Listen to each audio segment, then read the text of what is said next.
Hola amigos, ¿cómo están? Yo soy Fernando. Y yo soy Benedict. Ambos neuropsicólogos clínicos y formamos parte del equipo Clínica SOM. En este episodio de Neurotransmisión estamos muy emocionados porque vamos a recibir a una de las personas que, pues bueno, hemos trabajado con él en algún evento que hubo acá en Yucatán. Ya tal vez lo mencionaremos aquí un poquito. Y también, bueno, es una persona muy conocida aquí en el medio, me parece. Él tiene muchos años de experiencia, es psicólogo, psicogerontólogo, es tanatólogo, es neuropsicólogo y él es muchas cosas. Es doctor igualmente y tiene estudios igualmente en Israel, me parece. Les presentamos y estamos hoy con el doctor José Garfias Cáceres. Correcto, muchas gracias Fernando, Benedict, gracias por invitarme, gracias. Doc, pues ¿cómo está para empezar? Muy bien, muy contento de estar aquí con ustedes, gracias por la invitación para poder hablar de este tema bien importante. Hoy, bueno, vamos a hablar de un tema muy importante que es justamente la presentación de su libro. Está lanzando usted un libro, pero antes de entrar en ese tema, ¿lo presentamos bien? ¿Lo presentamos mal? ¿Cómo no, está muy bien, muchas gracias. ¿Sí? Gracias. Sí, claro. Perfecto, muy bien. Pues bienvenido, esta es su casa, este es un espacio que usted puede contar con él cuando lo necesite igualmente y nos da mucho gusto recibirlo. Gracias. Y bueno, algo que nos quiera anunciar, algo que nos quiera decir, también es este espacio usted para promocionar. Díganos cómo se llama su libro, a qué se dedica, dónde trabaja. Ok, bueno, el libro se llama ¿Cómo duele estar sin ti? Es justamente un libro que lo estamos, pues podríamos decirlo, representando, ¿verdad? Porque es un libro que originalmente se publicó hace 10 años más o menos, en el 2016, ¿no? En noviembre del 2016 se publicó este libro y ahora, después de mucho tiempo, volvimos a hacer una publicación, hicimos la segunda edición donde tanto el padre, que es mi coautor, el padre Alejandro Álvarez, y un servidor, pues hicimos algunas correcciones, corregimos algunos capítulos, le aumentamos algunas cosas, le aumentamos unos tests, ¿no? Actualizamos los ejercicios que están al finalizar cada uno de los capítulos y pues ya quedó lista la segunda edición, que es justamente la que estamos presentando desde también octubre de este año 2025, ¿verdad? Ok, ¿cuándo fue el primer lanzamiento? O sea, como tal. El primer lanzamiento se hizo en noviembre del 2016, si no me equivoco, 4 de noviembre del 2016 se hizo la presentación ya a público de la primera edición de este libro. ¿Y cómo es que nace Cómo duele estar sin ti? ¿Cómo nace? ¿De dónde surge? ¿Es un tema más que ha vivido a nivel profesional, justamente de su experiencia, o incluso hubo alguna cuestión privada que más allá de lo profesional que lo moviera a hacer este libro? Fíjate, Fernando, que este libro surge originalmente como parte de algo que ni siquiera esperábamos el padre y yo, ¿no? ¿Cómo se da? Él se dedica a ser, además de sacerdote, pues da guía espiritual. Como sacerdote da guía espiritual a muchas personas y somos amigos de hace mucho tiempo. Yo pues me dedico también a la parte de la consulta de acompañamiento tanatológico y justo en un café, estábamos platicando sentados tomando un café, empezamos a platicar de cosas donde yo le hacía preguntas que a mí me hacen pacientes en el consultorio, pero que yo sentía que no era algo que yo debería de contestar porque iba más por el lado de lo espiritual, por parte más de la cuestión incluso religiosa. Entonces, pues bueno, me quedaban muchas de estas dudas y todo esto, y pues lo mismo le pasaba a él en la guía espiritual, ¿no? Cuando le preguntaban cosas que eran más como para un psicólogo, para la parte del tanatólogo, aunque él tiene estudios también en tanatología, ¿verdad? Entonces, pues así como escribimos en el libro, ¿verdad? Pues a mí lo que me pasó fue que un día yo estaba en esa necesidad de poder saber de estos temas que yo pues no sabía cómo contestarle a los pacientes. Entonces levanto el teléfono, le dije, oye, te invito a un café, vamos a sentarnos a platicar de este tema y empezamos a resolver esas dudas, ¿no? Pero resulta que pues mi hermana es escritora, es editora, y ella que estaba por ahí nos dice, oye, ¿ya se dieron cuenta que esto que están haciendo de platicar y contestarse estas preguntas, ¿no? Podría ser un libro? Y entonces nosotros fue como, Bueno, podría ser, ¿no? Entonces lo que empezamos a hacer fue que en esas conversaciones empezamos a grabar nuestras conversaciones y luego decidimos transcribir lo que habíamos hecho en estas conversaciones. Y luego, evidentemente, pues ya le dimos un fundamento con base científica, ¿verdad? Ya investigaciones que pudieran respaldar todo lo que nosotros decíamos, y así queda armado el libro Cómo duele estar sin ti, que lo que buscábamos nosotros finalmente era que la particularidad que destacara en este libro era que fuera un lenguaje sencillo, incluso podríamos decir coloquial, ¿verdad? Que no fuera, a pesar de que tenía un fundamento desde la ciencia, ¿verdad? Tanto en la parte teológica como en la parte psicológica, sí buscábamos que tuviera un lenguaje muy cercano a la gente, que fuera muy fácil de comprender. Porque pues también en la misma experiencia nos habíamos dado cuenta que cuando tú recomendabas un libro, ¿verdad? Muchos pacientes pues que están en un proceso de pérdida, que están en un proceso doloroso, pues a veces no tenemos la cabeza como para adentrarnos en la profundidad de un libro como Kubler-Ross, ¿no? Que es maravilloso, pero que esa profundidad en el tema, pues a lo mejor en ese momento no estás con esa intención, ¿no? Entonces el libro buscaba hacer eso, ¿no? Hacer digerible todas estas preguntas que además pues son parte de lo que provoca muchas veces el sufrimiento, ¿no? Ok. Y bueno, me parece, antes de que hagamos la siguiente pregunta, bastante importante el nexo, ¿no? Que hizo con el padre, bueno, sacerdote, padre. Pues, sí, con el sacerdote. Porque pues muchas veces, ¿no? En todas las áreas, no solamente pues en esta cuestión espirituales y demás, la colaboración es súper, súper importante. Entender las dos perspectivas distintas, ¿no? Me parece que más adelante va esta pregunta, pero de todos modos, entender que la psicología, ¿no? La espiritualidad, todas estas cuestiones, la ciencia, entre otras cosas, no están meramente peleadas, ¿no? Al contrario, creo que ninguna, ¿no? En ningún punto creo que son complementos necesarios, ¿no? Y qué padre, cuando mencionaba esta parte de que, bueno, se grabaron sus conversaciones y estas cuestiones, me imagino que fue una pues, emocionante, ¿no? Algo padre estar escribiendo un libro como al avance de sus conversaciones y esto, ¿no? Entonces, bastante interesante. Gracias. Ahora, quisiera que nos contara un poco desde su experiencia, ¿qué pasa en este colectivo, en México en particular? Cuando hablamos de la muerte, lo hablamos como algo doloroso, de pérdida, y desde su experiencia, ¿por qué uno considera que nos cuesta trabajo hablar acerca de este tema al momento de un evento en particular, o es algo con lo que se habla con facilidad?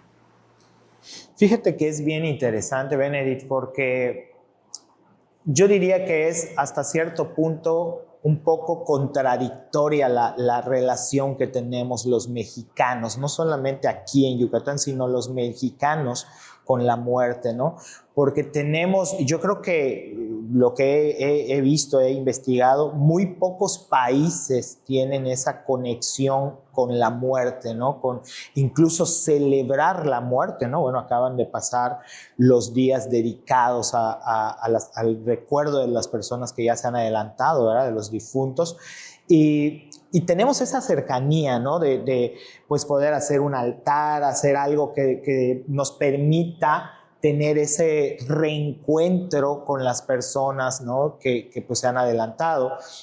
Pero, y digo que es contradictorio, ¿no? Porque irónicamente, a pesar de que tenemos esas fechas, esa conexión y toda esa parte, de la muerte como tal y todo lo que implica tener que despedirse de una persona, hablamos muy poco, ¿verdad? Incluso yo diría que muchas veces negamos o bloqueamos esa oportunidad de hablar de la muerte, ¿no?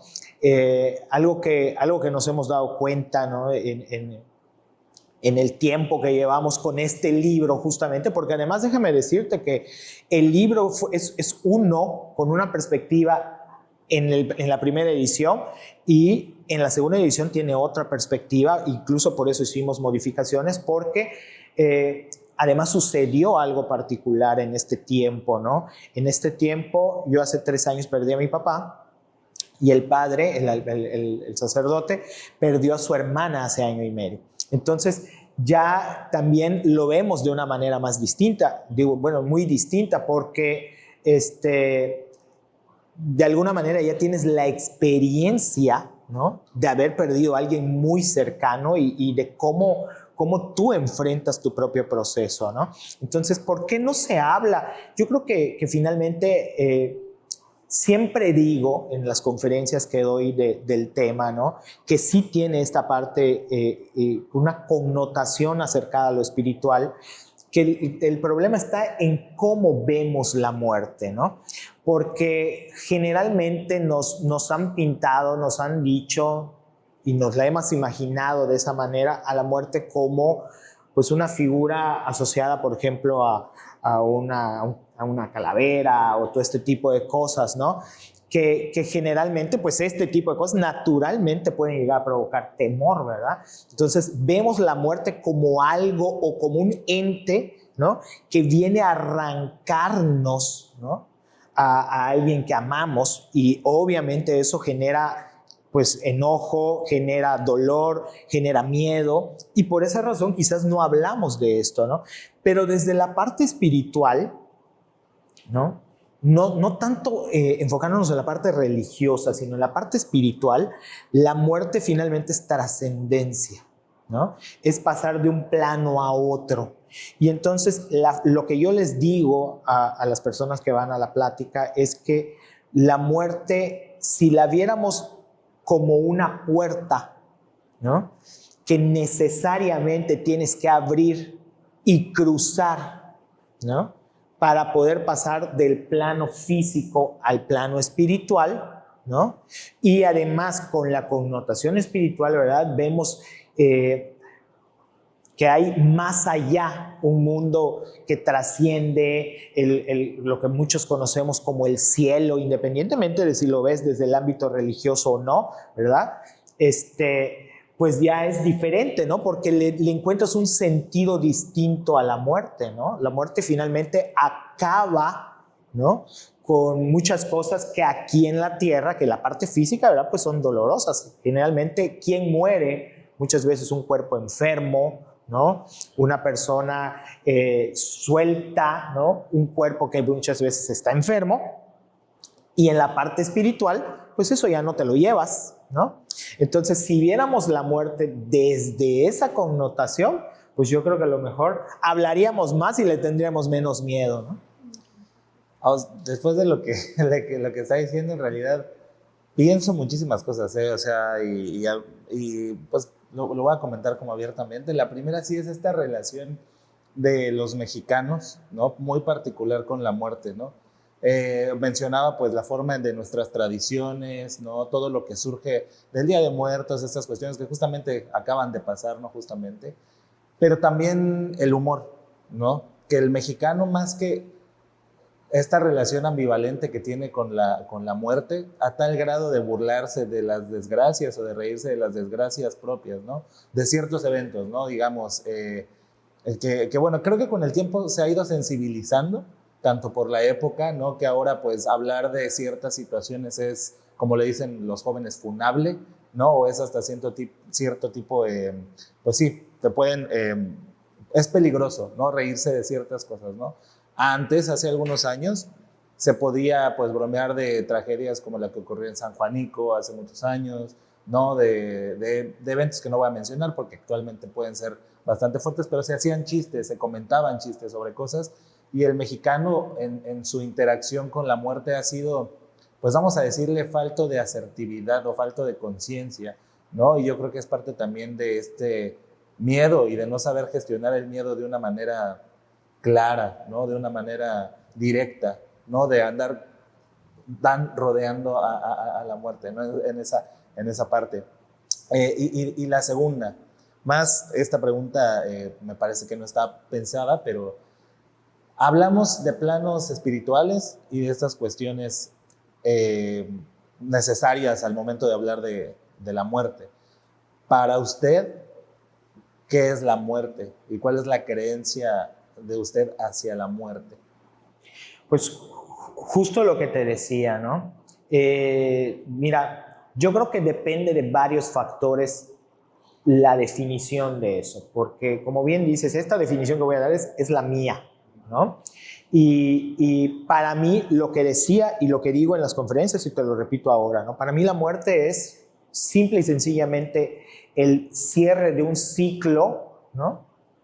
Y el inicio de otro, Okay. ¿no? Entonces yo lo definiría, si lo tuviera que definir con una descripción gráfica, es una puerta. ¿Sí? Okay. O sea, la muerte es algo que cruzas para pasar de un plano a otro, ¿no? Y no lo veo como algo negativo, lo veo como algo incluso necesario y obligatorio, porque eso lo hemos dicho, lo decimos y lo decimos coloquialmente, ¿no? O sea, todos vamos a morir algún día, ¿no? El asunto no es que vayamos a morir o no, porque sabemos que eso es así. El asunto es a dónde vamos a ir cuando morimos. ¿Y a dónde cree que entonces, pues en mi fe, Okay. ¿no? Y en mi creencia, ¿no? Pues sí creo que hay una trascendencia a un lugar maravilloso que es el cielo, ¿no? Okay. Al menos eso es lo que a mí me gusta pensar, ¿verdad? Claro. Porque me da paz, me da tranquilidad, ¿no? Y finalmente eso, ¿no? Pues es lo que cuando hay una pérdida, lo que tú pierdes es la paz, ¿no? O sea, además de la persona, ¿no? O lo que pierdas, ¿no? Pues pierdes la paz. Y el proceso de duelo, que ahorita vamos a entrar yo creo en un detalle de eso, ¿no? ¿Verdad? Pues está hecho para eso, para que tú recuperes la paz. Entonces, cuando tú ya haces ese nivel de comprensión y dices, bueno, ¿dónde estaría tu papá o dónde estaría tu mamá o dónde estaría la persona que amas? Pues está en el cielo. Y en el cielo, ¿qué hace ahí? No, pues está con Dios. Independientemente de la religión o no, en la espiritualidad, saber que tu familiar está en un lugar maravilloso, con un ser supremo amoroso, hombre, te da una paz y tú dices, bueno, pues lo voy a extrañar, pero es menos difícil que si te dijeran, no, pues no hay nada, no sabemos dónde está, ¿no? Esa incertidumbre nos agobia. Y justamente hablando de eso, era una parte de estas preguntas, ¿qué tanto juega la espiritualidad de las personas para procesar un duelo, una pérdida, y esta concepción de la muerte, qué tanto nos ayuda o no en el proceso de pérdida? Porque muchas veces podemos decir, bueno, y yo creo que llegan muchos pacientes diciendo, yo no creo ni en el cielo, Sí, ni en el infierno, ni en que hay vida después de la muerte, y eso a lo mejor me agobia, porque ya no hay más después de este plano físico, terrenal. ¿Y cómo nos enfrentamos ante esas perspectivas que dicen, bueno, mi espiritualidad está en este momento, en el ahora, y no hay más para mí? ¿Qué tanto nos juega a favor o en contra? Pues mira, el ser humano, desde mi particular punto de vista, no hay manera de separar la parte espiritual. E insisto, la parte espiritual es muy diferente a la parte religiosa, ¿verdad? Porque religión viene de religare, que significa reglas, ¿no? Y las reglas que pone cada religión, eso es otro asunto, ¿no? Entonces, la espiritualidad es el hecho de pensar que el ser humano es una trinidad también, ¿no? La parte corpórea, la parte del alma, ¿no? Que finalmente está asociada a nuestra mente, a nuestros recuerdos, ¿no? Y la parte del espíritu, ¿no? Que es lo que trasciende. Entonces, el ser humano naturalmente, ¿no? Pues debería ser espiritual. Ahora, ¿con qué asocias esa espiritualidad, ¿no? O con qué ser supremo, con qué cosa suprema la asocias, eso ya depende de cada quien, ¿no? O sea, yo como siempre les he dicho, ¿no? Si tú tienes un problema, tú crees que hay un ser supremo, porque eso te va a ayudar, ¿no? En lo que quieras creer, en Dios, Jehová, Yahvé, Buda, la ciencia, la madre tierra, lo que quieras, pero tómate la mano con algo supremo, ¿no? Entonces, generalmente el ser humano tiene esa conexión espiritual, pero también fíjate que aquí hay algo bien importante, ¿no? Yo creo que también es un factor edad. A mayor edad te vuelves más espiritual, porque también la experiencia te va dando otras ideas, ¿no? Cuando eres más joven, ¿sí? Como que tienes una cierta resistencia a la parte espiritual, ¿no? Pero además, yo creo que en realidad el asunto no está en la resistencia a la espiritualidad como tal, sino a la religión, ¿no? Que no nos gusta que nos impongan reglas, ¿no? Entonces, pues ahí es donde de repente empezamos a tener esa aversión a la parte religiosa, pero no necesariamente a la parte espiritual. Porque yo he conocido gente que dice, jura y perjura, que no tiene nada que ver con la espiritualidad, y en algún momento cuando le pasa algo bueno, cuando le pasa algo malo, miran al cielo, ¿no? O sea, como que buscando esa conexión, porque es natural en el ser humano, ¿no? Entonces, aunque no digas Dios, ¿no?, volteas hacia algo infinitamente superior, ¿no? Entonces, yo creo, por eso decía que es un asunto donde eventualmente la edad también te va acercando a la comprensión de esa espiritualidad, ¿no? Ok, esta parte sí es muy importante, porque sí pensaba, o sea, hay muchas personas que están tan apegadas a la idea científica de la muerte, ¿no? Que bueno, vamos a ser claros, puede ser el fin biológico de nuestro cuerpo, ¿no? El fin biológico de nuestra existencia. Bueno, hay N cantidad de definiciones, por ejemplo, bueno, desde la ciencia, claro. Desde la ciencia, pues sí, o sea, es el final. Pero hay personas que sí creen, más que creer, ¿no? Tienen sus ideas depositadas en eso, ¿no? Y que en realidad hablamos como de carencia de fe, en cierto sentido, ¿no? Para esas, y me surge ahorita, para esas personas hay la capacidad o hay la manera de ayudar a que tengan un duelo sano. Sí, mira, hay una cuestión que es bien importante, Fernando, y ya creo que nos tendríamos que ir metiendo un poquito hacia entender el proceso del duelo, ¿no? Una pregunta recurrente, como lo que hacía Benedict hace un momento, es: si yo no creo, si yo no tengo fe o si no creo en Dios, ¿no voy a salir entonces de mi duelo? La respuesta inmediata es, o sea, sí vas a salir, ¿no? Pero sí te va a llevar más tiempo. ¿Por qué? El duelo, a mí me gusta hacer una comparación como con un túnel, ¿no? Okay. Es decir, ese túnel tú lo tienes que sí o sí atravesar, y ese túnel es tu proceso, ¿sí? Ahora, el túnel está diseñado, lo que tú vives dentro del túnel está diseñado, ¿no?, humanamente, si lo quieres ver así, ¿no?, para superar, ¿sí? Fíjate, algo bien interesante, ¿no? No superas el duelo como tal, ni el dolor, ¿no? Lo que superas es el sufrimiento, ¿no? En sí ese es el punto, porque está diseñado para que tú recuperes, ¿qué? La paz. Paz es contrario al sufrimiento, ¿sí? Entonces, cuando a ti te dicen, por ejemplo, Benedict, por ejemplo, no sé si tú viven tus papás. Sí. Okay. Imagínate que de repente te llaman y te dicen que, oye, falleció tu papá, ¿no? O falleció tu mamá. Toquen madera. ¿No? Que es algo muy fuerte, ¿verdad? Porque, pues, imagínate, es de donde venimos, ¿no? Entonces, en ese momento, tú experimentas de entrada shock, ¿no? Sobre todo si es algo totalmente inesperado, ¿no? Tú experimentas shock. Pero a la vez que experimentas shock, pues también hay una primera punzada de dolor, ¿ok? En ese momento, ¿sí?, lo que sucede inmediatamente es que psicológicamente hablando entramos en un mecanismo de defensa, ¿no?, que se vuelve una anestesia a nuestro dolor, ¿no?, que es la negación. No puede ser, no es cierto, esto no es real, ¿cómo va a ser posible si acabo de hablar con él? ¿No? Entonces, en ese estado de negación. Entonces, ahí tú no has empezado a experimentar tu duelo.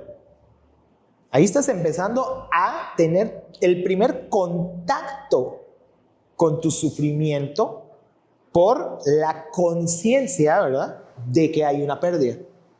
¿Sí? Porque, por ejemplo, no sé, tu papá pudo haber muerto en la mañana, ¿no? Y tú te enteras en la noche, pues todo ese día tú no, ahora sí que ojos que no ven, corazón que no siente, ¿no? Tiene que estar consciente de la pérdida. Entonces tú ya eres consciente, viene todo este proceso, entras en ese estado de negación, que es tu estado de mecanismo de defensa emocional, y dice William Worden, que es un especialista, un psicólogo norteamericano, que decía que en el proceso hay que vivir varias tareas para poder salir de nuestro sufrimiento, ¿no? Y la primera tarea que dice él es, tienes que aceptar la realidad de la pérdida. O sea, tienes que aceptar que la pérdida es real, que la persona ya no está, que ya murió, ¿no? Entonces, cuando tú aceptas eso y te reencuentras otra vez con el dolor y con el sufrimiento, ¿verdad? O sea, se acaba la anestesia. En ese momento, tú consciente puedes decidir si quieres o no vivir tu duelo. O sea, entrar al túnel. ¿Sí? ¿Qué va a pasar en el túnel? Bueno, pues hay muchas etapas dentro del túnel, ¿no? Y la primera es cuando tú dices, ok, va. ¿Sí? Te vas a encontrar yo le llamo la fase emocional del duelo, ¿no? La fase emocional te encuentras con frustración, impotencia, ira, tristeza, culpa, bueno, N cantidad de emociones, ¿no? Que hasta que tú no las experimentas y las vives, ¿no? Lloras, gritas, rompes cosas, ¿no? Incluso te perdonas si en algún momento te llegas a sentir culpable. Tú no puedes avanzar. O sea, tú ya estás, a lo mejor, ya decidiste entrar al túnel, te encuentras con eso y no avanzas hasta que hayas experimentado todo eso. Una vez que ya experimentaste eso, entras a otra fase. Digamos que el túnel tiene varias puertas adentro. Abres la siguiente puerta y lo que te vas a encontrar ahorita es la fase de comprensión y reorganización. ¿Sí? Para poder reorganizarte en tu vida, ¿y a qué nos referimos con reorganizarte en tu vida? Necesitamos sí o sí, ¿no? Hacer un nuevo plan de vida. Un plan donde la persona que amas, ¿verdad? Y que ya no está, pues ya no va a estar contigo en tu vida. Entonces tienes que vivir de otro modo, ¿no? Pero para llegar a eso necesitas comprender, y ahí es donde viene la parte espiritual. Necesitas comprender por qué y para qué una persona muere, a dónde va, por qué pasó, ¿sí? Y ahí es donde la fe y la espiritualidad juegan un papel importante. Si tú tienes fe, tienes una apertura distinta a, bueno, por ejemplo, yo puedo hacer el análisis, ¿no? No sé, bueno, mi papá estaba muy enfermo y pues ya su cuerpo no daba más, ya estaba sufriendo físicamente mucho, era lo mejor. ¿Y por qué era lo mejor? Porque entonces veo, ¿no? Con la fe, con la creencia, de que espiritualmente se desprende de un cuerpo, ¿no? Pues enfermo, dañado, y el espíritu, desde nuestra fe nos lo han dicho siempre, no se lleva ninguna enfermedad, el espíritu es sano, ¿no? Entonces, cuando tú ves esa trascendencia, dices, ok, bueno, ya no está sufriendo. Oye, pero lo extraño, o sea, entras en ese proceso de comprensión, oye, pero lo extraño, lo quiero ver, ¿no? Y ahí te reencuentras con esa parte de, pero ¿te acuerdas que dijimos que era una trinidad? Está el alma. El alma es un regalo, ¿no? Porque el alma está hecha de la mente, de tus recuerdos, de tus pensamientos. Entonces, si tú cierras los ojos, ¿sí?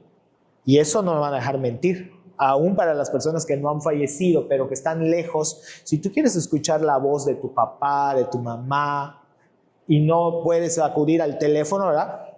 A veces tienes hasta el consejo por allá que te resuena. Eso es el alma conectada. Tu alma con la de él.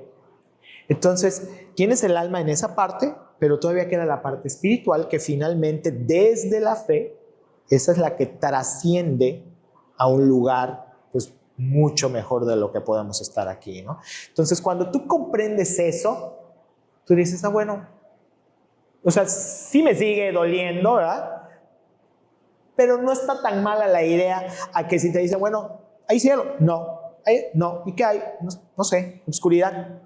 Chispas, qué triste, ¿no? Entonces hay mucha gente que se aferra a eso porque no quiere que la persona que ama se vaya a esa oscuridad o se pierda en la nada.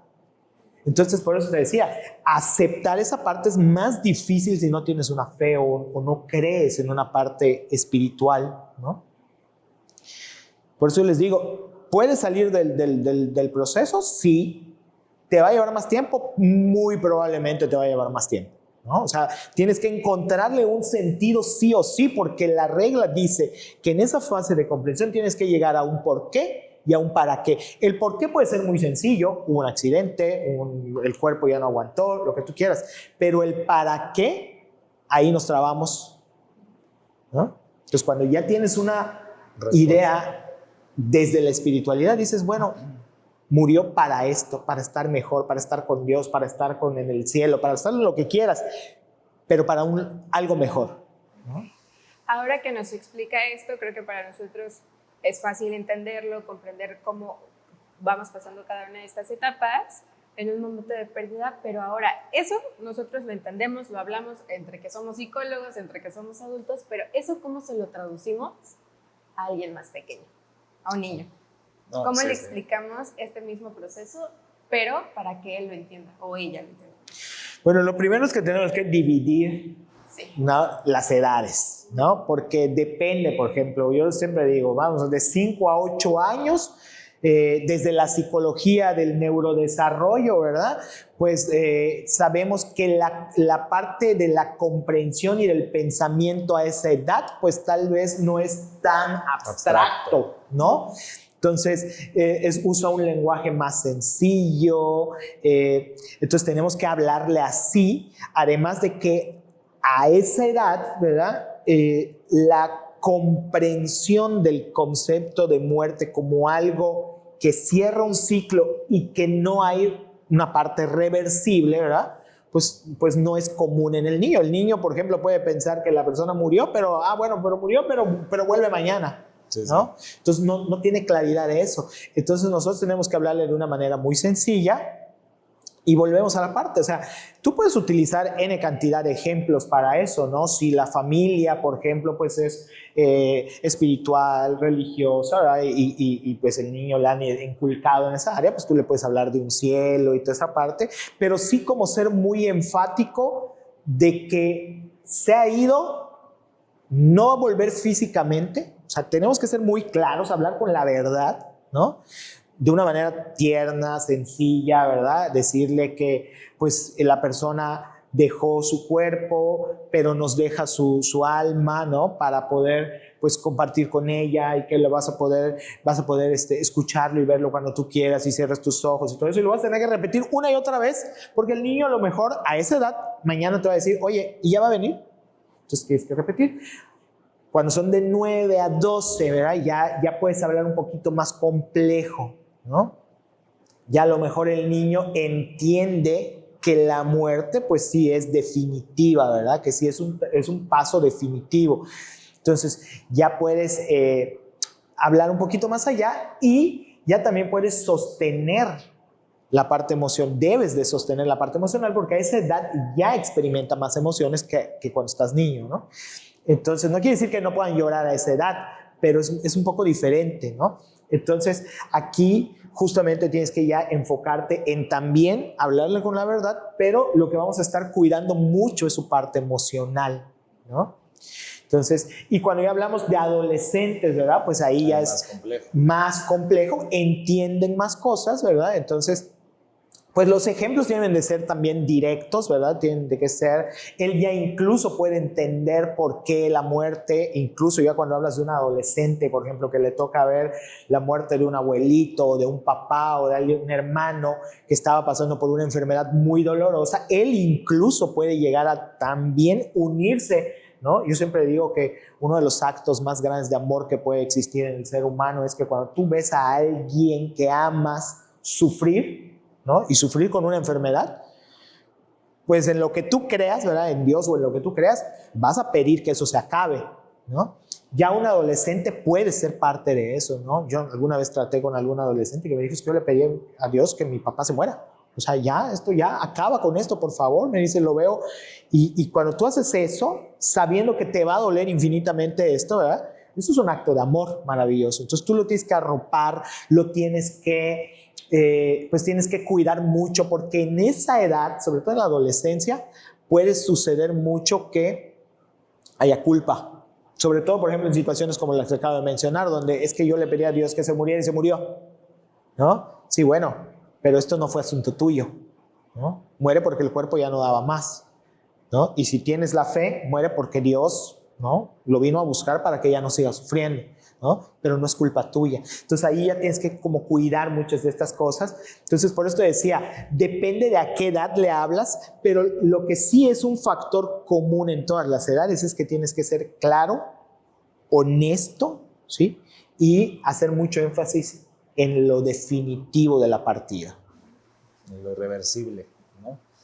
Ok, volviendo un poquito al tema, porque ya casi nos terminamos las preguntas, pero en la cuestión de el proceso de duelo, ¿no?, que mencionaba, en el modelo clásico se menciona al final como la aceptación, ¿no? O sea, hablamos de 5 fases del duelo y el duelo que todos los psicólogos conocemos.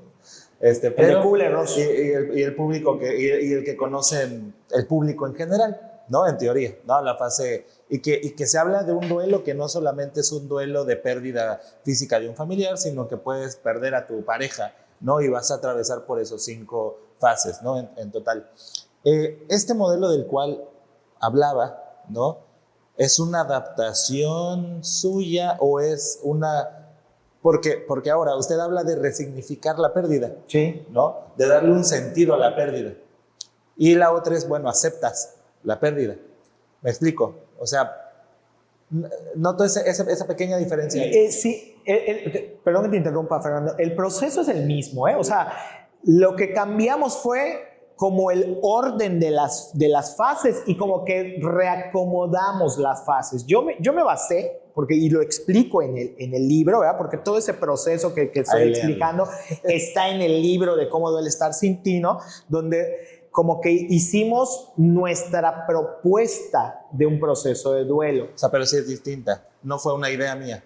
No, sí. O sea, ¿está basado en? Está basado en Kubler-Ross porque claro, tiene la parte de la negación y tiene la parte de la ira, la parte de la depresión, la negociación, todo eso lo tiene, la aceptación, ¿no? O sea, toda esa parte la tiene. Lo que hicimos fue reacomodarlo y explicar realmente cómo funciona. Bueno, a mí eso me pasó en la experiencia de acompañar a personas en duelo, ¿no?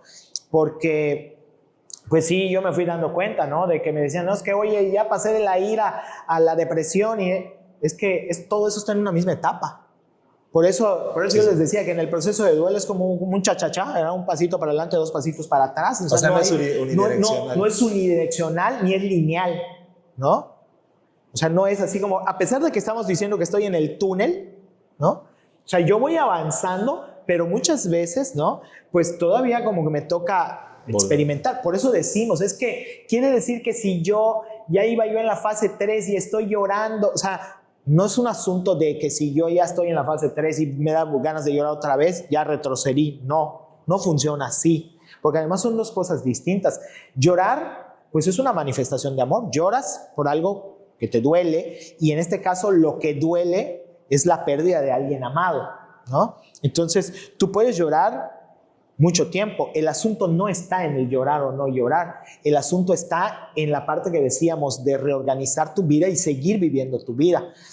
Fíjate que algo que a mí me pasa mucho y cuando, por ejemplo, ahorita ya ves que todos ponen, cuando muere alguien, lo ponen en Facebook, ¿verdad? Entonces la gente se llena de comentarios y te ponen ahí pronta resignación. A mí me enerva eso, me enoja. Porque la resignación, pues es muy distinta a la aceptación. La resignación implica, ¿no?, continuar, pero con sufrimiento. O sea, yo continúo mi vida, pero sigo sufriendo. En la aceptación, no. En la aceptación ya acepté que la persona, ¿sí?, está en un lugar mejor. Y cuando hablo de un lugar mejor, ¿sí?, el que quieras. Es el que quieras, pero además en la aceptación ya reacomodé a la persona que amo. Fíjate lo interesante de esto. Entonces, ¿cómo que lo reacomodé? Sí. Al yo ya no poder hacer nada físicamente, porque lo físico ya se fue, ¿no? Desde la parte espiritual, el espíritu ascender, ¿no? Trascender a donde sea, al cielo, lo que quieras, ¿no?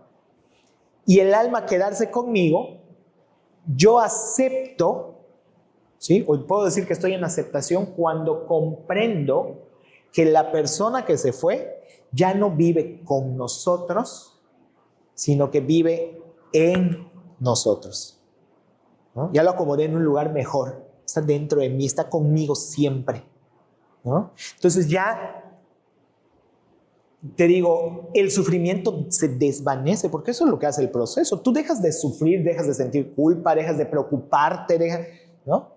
Pero te sigue doliendo. O sea, ya no te la vas a pasar llorando toda la vida, pero oye, en fechas especiales, tu cumpleaños, Navidad, extrañas. Y oye, pero ¿y si extraño es normal que yo llore? Por supuesto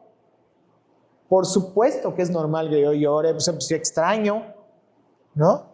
Entonces, pero entonces no quiere decir que no he superado mi duelo. No, no quiere decir nada de eso. Quiere decir que amas. Me preguntan, ¿y cuándo sea? Claro que eres humano. ¿Cuándo voy a dejar de sentir el dolor? Nunca, porque el dolor está hecho de amor.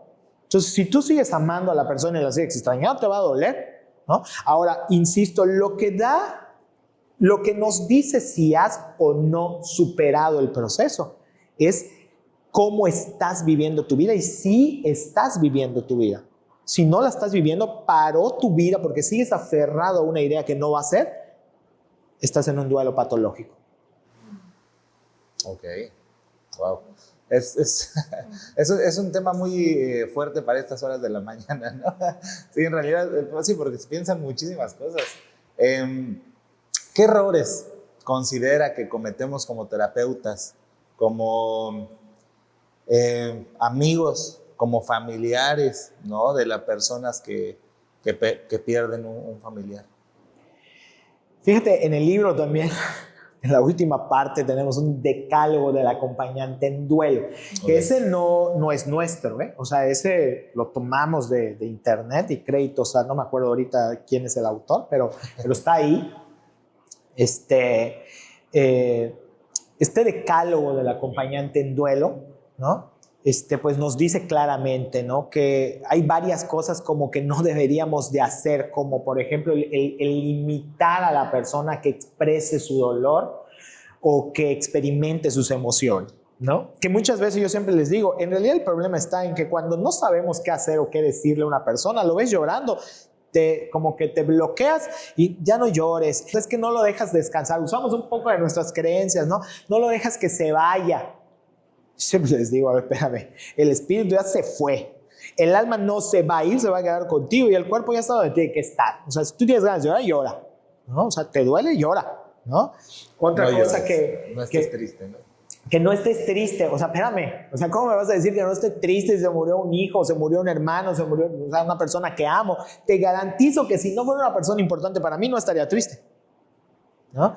Entonces, ese tipo de comentarios, ¿no? Cuando vas a un velorio, por ejemplo, ¿no? Un funeral, ¿no? Que decimos, oye, entiendo tu dolor, yo también perdí a mi papá. No entiendes mi dolor porque tu papá no era el mío ni el tuyo, así, ¿no? Y los procesos son diferentes y las formas. Si ni entre hermanos es igual el proceso, aunque hayan perdido a la mamá o al papá, los hermanos, el vínculo, la cercanía, la dependencia o cómo se manejaba la relación es totalmente distinto, ¿no? Entonces, si ni entre hermanos es igual, pues entonces imagínate decir ese tipo de cosas. ¿Y qué es lo mejor que puedes hacer? ¿Sí? Si tienes confianza con la persona, un abrazo, que sepa que lo quieres, que estás ahí, ¿no? Que lo acompañas, ¿no? Si quiere hablar, escucha. Es que, ¿qué le digo? Nada. Esa persona no necesariamente quiere que le hables, quiere que lo escuche y quiere que valides su dolor. Entonces, solo escucha. No digas nada. Es que no sé qué decir, no digas nada. Si te lo permite la confianza que tienes, abraza y que llore fuerte, ¿no? Entonces, uno de los errores, te digo, es que muchas veces queremos solucionar las cosas cuando pues la persona a lo mejor no quiere esa solución. Incluso como terapeutas o como psicólogos que nos dedicamos a la tanatología, ¿verdad? Pues muchas veces queremos que el paciente, por ejemplo, a mí me ha tocado que de repente llegan personas que me hablan, me dicen, oye, fíjate que mi mamá perdió a mi hermano, o sea, murió mi hermano y mi mamá pues necesita terapia. Digo, a ver, espérame, ¿tu mamá pidió terapia? ¿Pidió ayuda? No, pero es que no para de llorar. que esto no es un asunto de que los hijos vean y que lo necesita. Ella tiene que decir, oye, ya no puedo con esto, échenme la mano, búsquenme ayuda. Si no, no va a funcionar. La persona tiene que estar lista. Por eso decíamos hace rato que la entrada al túnel, ¿sí?, tiene su tiempo y es voluntaria, no es obligatorio. Pérdida, pum, duelo. No, son dos cosas distintas.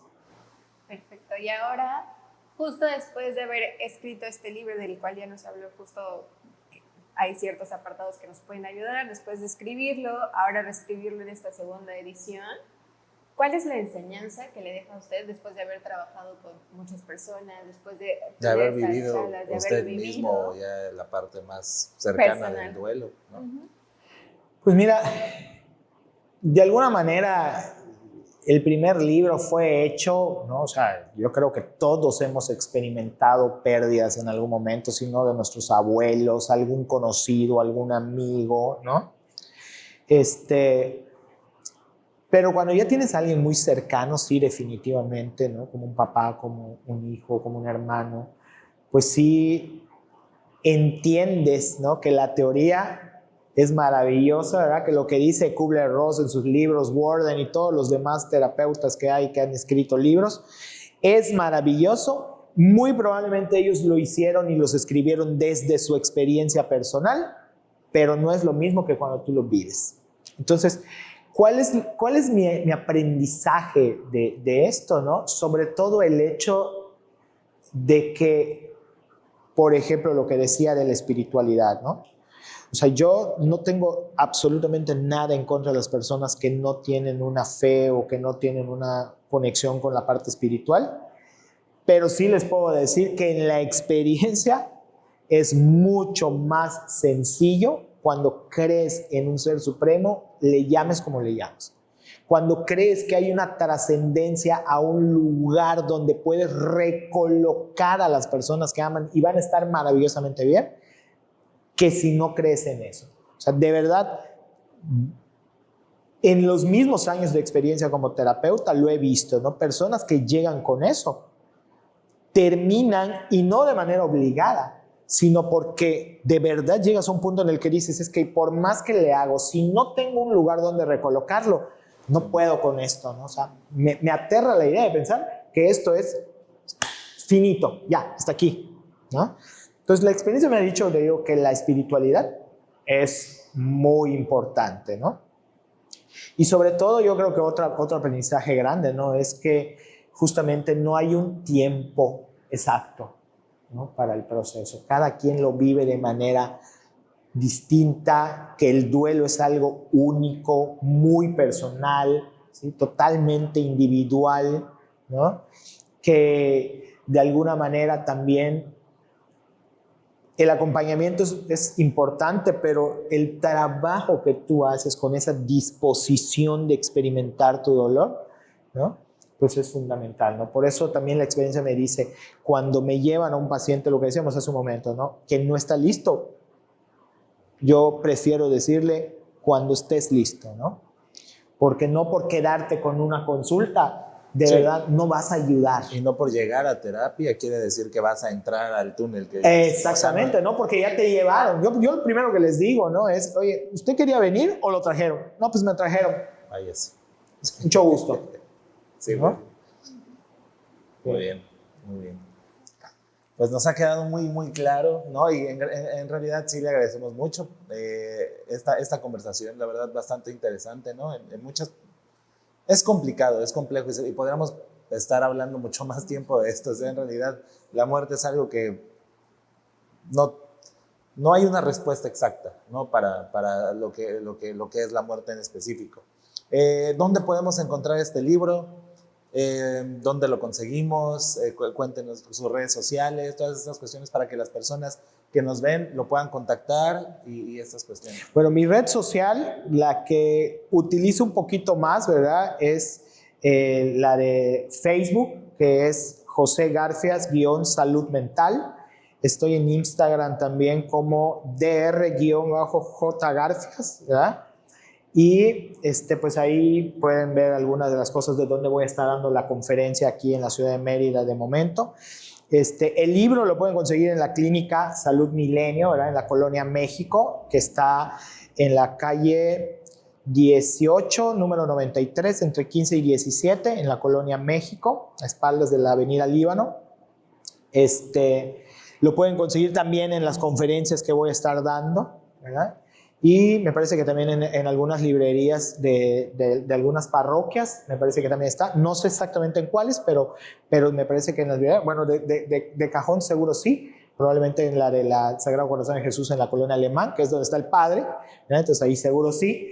Entonces, pero vamos a estar yendo a diferentes lugares a dar la conferencia, diferentes parroquias, y ahí sí o sí pues vamos a tener el libro de Cómo duele estar sin ti. Próximas fechas de las conferencias. Ok, hoy jueves voy a estar en la colonia Amalia Solórzano, en la parroquia de la Santa Cruz. Mañana viernes voy a estar en la colonia San Camilo, en la parroquia San Camilo de Lelis. El sábado voy a estar en la parroquia San Miguel Arcángel a las 5 de la tarde y en la rectoría de María Madre de Dios en la colonia Lázaro Cárdenas a las 8 de la noche. El miércoles 19 voy a estar en San Antonio de Padua Granjas. El viernes 21 voy a estar en Santa María Goretti en la colonia Vergel. Y el martes 3 de diciembre voy a estar en Cristo Resucitado en la colonia Montecristo. Esas son las fechas hasta ahorita. Pero se están acomodando otras para lo que resta de noviembre y diciembre. Igualmente, si alguien quiere o usted decide dónde son las conferencias o lo llaman a las conferencias. No, me pueden hablar, me pueden hablar si quieres doy mi número, 9993 57 42 58 o a la red social, ¿no? Y si son de alguna parroquia, ¿verdad? Pues también le hablan a su párroco, el párroco ya sabe cuál es el caminito para comunicarse conmigo y me piden y yo con mucho gusto voy ahí. Pues muchísimas gracias. Muchísimas gracias por gracias Fernando, gracias Benny por la invitación. Muchísimas gracias, agradecemos que nos haya hablado tanto de este tema. Esta es su casa, puede venir cuando quiera hablarnos de algún otro tema en particular que le gustaría. Muchas gracias. Pues, y algo que quiera decirles a las personas antes de que nos despidamos. Bueno, pues yo creo que hablando del tema, ¿verdad? Justamente comprender eso, ¿no? Que el duelo no es nada más un asunto que se tenga que trabajar, sino el duelo en realidad es un asunto que hay que darse el permiso de sentir, ¿verdad? Finalmente, la aceptación, como decíamos hace un momento, es cuando tú, pues finalmente comprendes que la persona que amas en realidad nunca se va, ¿no? Porque siempre está contigo. Muchísimas gracias. Y muchas gracias a ustedes por seguir aquí pendientes. Si llegaron hasta acá, dejen su comentario y pues escríbanle al doctor, ¿no? Para que igualmente si necesitan algo, él va a estar para atenderlos. Nosotros somos Clínica Tzom. Este fue el segundo episodio de Neurotransmisión y nos vemos en la red.